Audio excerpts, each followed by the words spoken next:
Hello everyone and welcome back to Julia's Speed Builds. I am Julia and today we're going to build a cat lady cottage and let's just get into it. This is actually, I think, the third time I had to start like the base of this build. The first time I was trying to see if it would physically work, especially because I was trying to make it a tiny house in the beginning, which didn't end up happening. And then the second time I did it, the entire program crashed while I was building, so I had to start over because my save wasn't saved. So I just have like a 30-minute video recorded that I had to delete and completely start over, but I don't know, it makes this first section go pretty quickly because of that. So this is a cottage in Brindleton Bay. I believe it's on the like mid left of all the lots you can choose. You can read it at the top left corner right now, like Domus something. I can't really read it. It's too blurry on my screen. But if you want to find it, it is in Brindleton Bay. And the vibe with this house was to be a little more homey and for an elder sim living alone. With just the essentials. So it wasn't quite tiny house level. You can see at the top there, I was trying to go for that, but because of the way the stairs ended up working out, I had to expand our second level and it was no longer of tiny house quality. Sorry if you can hear some rustling in the back. We've got a cat living with us right now and he's trying to climb my curtains. So I apologize for that. But here we go. The colors in here, obviously we've got some dark brown shingles on the wall outside. Those come with the cats and dogs pack. And then some stone on the side that come from Seasons. And with those dark woods, we were aiming for light greens and blues, sort of earthier pastels almost. And we wanted to go big with the garden stuff. So even though this is in a neighborhood, it is still pretty secluded because of the gardens surrounding it. The story would be that I like to think that a grandma lives in this house, and that her grandkids come to visit often. So a lot of her pastime would be gardening. I also wanted to emphasize like natural light in this house. So the whole back section is a little sunroom. I almost called it greenhouse for a second, but it's definitely a sunroom. So its entire wall space is just floor to ceiling windows, which is really nice because it lets in all the natural light, and even during nighttime during your playthrough you won't have a problem seeing everything. That's always my problem during my playthroughs. I get really frustrated if I can't see what's going on. And then also it's just nice for the screenshots you can take at the end, or if you go into, I don't know what it's technically called, I just call it tab mode, but when you're playing with a sim and you press tab, you are the camera, your view is the camera, and you can move it up and down and side to side and everything to be, maybe it's called cinematic view, but when you go into that view and you have really good lighting going on because of the windows that you've placed, it's really pretty, and I don't feel like this game is normal. Like, what are considered pretty games? I don't know, a lot of the newer, like, first-person games have really cinematic lighting and, like, skin textures, and I honestly think that The Sims holds up to that. It can be really pretty if you make it, especially if you do good with lighting. I know there's a lot of mods available, too, to help with, like, the color grading of your setup, your display. But yeah, we've got the whole base done now, and I'm going around the house and basically tracing where a garden would be, just up against the house, like bushes against a house. And I placed within those little fence lines just hundreds of flowers of all different kinds too. We got some lavender in there, we've got that little palm looking plant, pink and yellow and green flowers. Some of them were like bushes and some of them were the freestanding like more wispy flowers that go like under trees and things. We've got some stuff from Island Living in there. I really liked the hosta plant from Cats and Dogs. It's like a succulent that's like a bigger blooming flower, and those looked really nice they're like a cactus type plant. They looked really nice in the flower bed. They also came in a lot of like blue and green colors, and I feel like it was nice to have the separation of greens in there, because I feel like you can kind of get lost in flowers, which is a good thing when you're placing them, because you can kind of just place them all randomly and they look cohesive.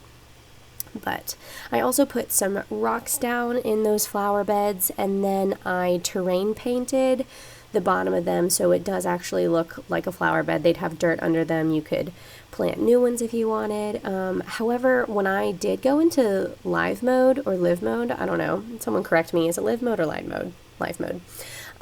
When I did go into that mode to actually do the playthrough and the walkthrough and get the little stills, all of my terrain paint disappeared. So if that's a glitch that people know about, let me know. But when you see the screen captures at the end, the terrain paint is a little bit different because I had to repaint it like twice. I don't know what was going on with my computer the other day, but it was just not giving me any favors. First not saving, and then like deleting some stuff. But yeah, we've put a fence up for privacy in this neighborhood. We've got a couple trees up, and a lot of the stuff I put the trees on the outside of the fence so that the inside was still usable. And then I also put those bushes lining the fence so that the pathways looked a little more natural and less painted straight on. Alright, so now we've moved inside to do some of the actual decorating with the furniture, and we're going to start with stairs. I tried to make this as open floor plan as I could, and then I realized that the top level was placed very specifically and would therefore need very specific stairs to get up to it. And so that was the biggest challenge in this build, was figuring out where to put these heckin' stairs. So it would like make sense to like make them swivelly and do L-shaped stairs to like maybe save some space, but then that still never worked because you'd need an open space. So I basically just had to expand that top level, which I think ultimately looks better in the grand scheme of things when you zoom out and look at everything as a whole, as like it's what's it called? Its curb appeal went up because the top level got a little bit bigger. It looks better framed with the windows that are on it, and it gave me space to do these stairs. I did end up going with L-shaped stairs, because ultimately, too, it was like trying to figure out the ratio between, do I want it right at the front door? Where do I put a couch and an entertainment station? I also want to let that light in from the sunroom in the back, because what's the point of a sunroom if you don't let light in? So that was my cat again. I don't know if you could hear that. So I was trying to like keep that back wall as free as possible and still utilize the stairs effectively, and so I ultimately go with this, and they are L-shaped leading right into the kitchen. And so unfortunately I wasn't able to keep an extremely open floor plan, but I do think that it adds to the coziness factor of having that separation between living room and kitchen and dining room, and the dining room is still in the kitchen, so we do have a little bit of an open floor plan going on. But yes, and I guess that just goes to show you how much things can change. I had to build this, actually this is the third, I had to build it twice before we're getting to this time around, so things can always change, your plans can change. Be willing to fiddle with your builds in the moment. So we have this little diagonal door. I call it catty-cornered. It's a catty-cornered doorway leading into the kitchen and dining room, which we are going to decorate first. And you can see that we've still got this green theme going on. All of the walls are a light pastel green. So it's a little bit earthy and still a little bit feminine. But yeah, I love these counters we picked with the lighter wood to kind of contrast the wood on the floors, but also kind of go with it. This just also goes to show you that, like, I know people get rowdy about how the wood tones of all of the color swatches don't necessarily always match. But that's true life. Like, your woods in real life aren't going to match. So as long as you can do it in like a little bit of an artful way, it looks pretty good. You can blend these things. But yeah, I also really liked picking out different colored chairs for that dining table. I liked that this cat lady, was a little bit more eclectic in her style. I think that's due to, if you're in a secluded cottage, you have a bunch of things as opposed to stuff. And I like to think that this character treasures her things. I loved this couch for the purpose of this build. It definitely wouldn't be the kind of couch that I'd put in my house, but it is definitely an elderly lady couch, especially once we get the color swatch in there. I also gave her a flat screen TV because I know, especially for like my grandma, even though she might have some of the more antique things in her house, we still keep her up to date in entertainment and teach her how to use Netflix and stuff. So I like to think that maybe the grandkids came over one Christmas and gifted her this nice flat screen, but she still got her books and her antique furniture and things around the house. So I catty-cornered the couch as well. I don't know if it was just how big the fireplace was or just where the doors were in this room, but I wanted to put a lot more seating, and it didn't end up really fitting into the whole style of the house. So I just kind of catty-cornered everything and made it a little bit more walkable as opposed to sittable. And I did this knowing too that I think if I was playing in this build, I would have my characters sitting in the sunroom more than I would have them sitting in the living room. Because that's the purpose of a sunroom, to just sit out there and enjoy the sunlight. I think it would be happy. I think I did actually put one of the lot traits as sunny aspect so that your Sims are happier when they're here. That was a big time in my planning for this build. Yeah, I love this little entryway too. We end up putting a lot of little plants in there, plants from all different packs. That plant that we just put down, the little, I think it's like almost a pothos kind of plant that's on the, it's blue now. When I placed the lot down, it rose itself some reason, so you can see if you look closely in the stills at the end that plant's kind of hovering in midair, but it wasn't when I initially placed it down. Computers really intrigued me. I also put a little duck down there and a little cat, thinking that these were her little trinkets and things that she treasured a lot. That little bunny there, I liked the idea of bringing a bunch of animals into this space, because she's a gardener and a reader. I really liked that trunk of books as well, and I don't know if it functions as a bookshelf, but it's a really cool piece of furniture. I have it in my camp cabin build as well, I believe. It's just really, I think it's got a lot more detail than a lot of the pieces of furniture in The Sims. It might come with cats and dogs, but I'm not entirely sure.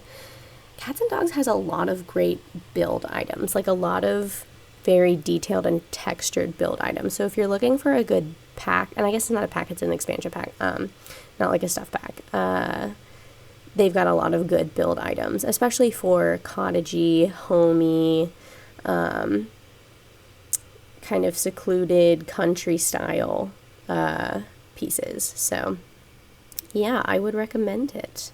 I really enjoy it myself. I was also trying to play around with adding in art that featured animals, but we ended up going with that sunflower painting, which I think is really cool. And then I put up this portrait here. I like to think this is her son or grandson or maybe late husband, a portrait of them. I know that at my grandparents' house there's like silhouettes and drawings and ancestors' portraits all over the place. So I thought that was a fun little touch. I also really love these rugs for the purpose of this build. They also come from Cats and Dogs. If you had to ask me though, I feel like they would have come with like laundry day stuff. They've also got a bunch of good rugs similar to this. But yeah, we're cluttering up the kitchen now. I've said it in builds before, but I always try to leave one or two spaces completely empty. And so I think I left that one to the left empty just so that the Sims can still cook their food.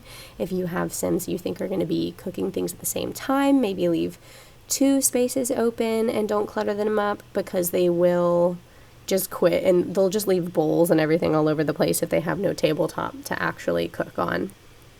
And that's really frustrating when you get into a playthrough and you're like, wait, why isn't this working? I don't understand. You're starving. Why aren't you feeding yourself? Like, this doesn't make any sense. It's not a glitch. It's just that you have something placed on top of a surface that they need to use and they can't use it now for some reason.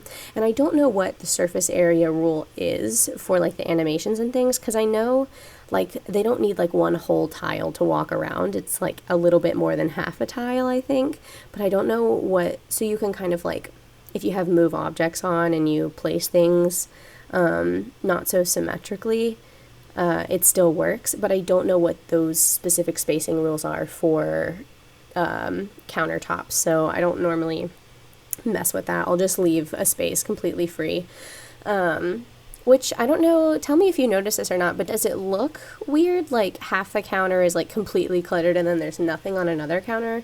I try to offset that with wall decor, but I don't know. Someone give me an opinion. That is not my own eyes that are biased and have been staring at these things for too long. Okay, so this is my favorite little corner of the build, I believe. The little reading nook that we put out on the sunroom. Super sunny and bright. The cat can hang out there with her. And we've got some nice little yellow curtains. I think it is really precious. And the pink cabinet tabletop, what do we want to call it? A side table? It's a side table. The pink side table, I think, adds a lot of character to it. So now we're upstairs. I had almost completely forgotten that there was an upstairs to decorate, but then we got up there, and I think it is really interesting spacing. We fit the bathroom up there, and then we fit her bedroom up there. And I put carpet down in her bedroom because I feel like that's another thing I notice in a lot of my like grandparents or just like older relatives' houses is there's always carpet in the bedrooms, even though like a lot of modern houses stick to hardwood floors exclusively and then maybe just put down area rugs. In a lot of older houses, specifically cottages like in the mountains, there's always carpet in the bedrooms. We gave her a little vanity and we put a little cat bed down there, and I love this bedspread. I've literally never used these beds before, but these have really cool color swatches. I think the red one was plain red, and then there's this one with the sunflowers on it, and then the blue one is literally a Van Gogh painting. So that's pretty cool if you've got more artistic Sims.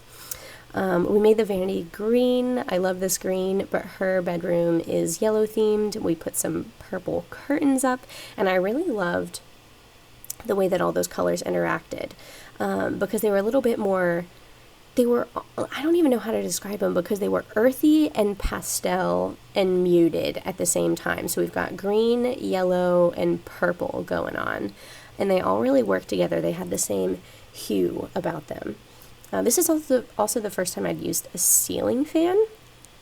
I think it came with Island Living, which I got recently, and I thought it was fitting that Grandma in a sunny home would have a fan in her bedroom, especially if it's upstairs.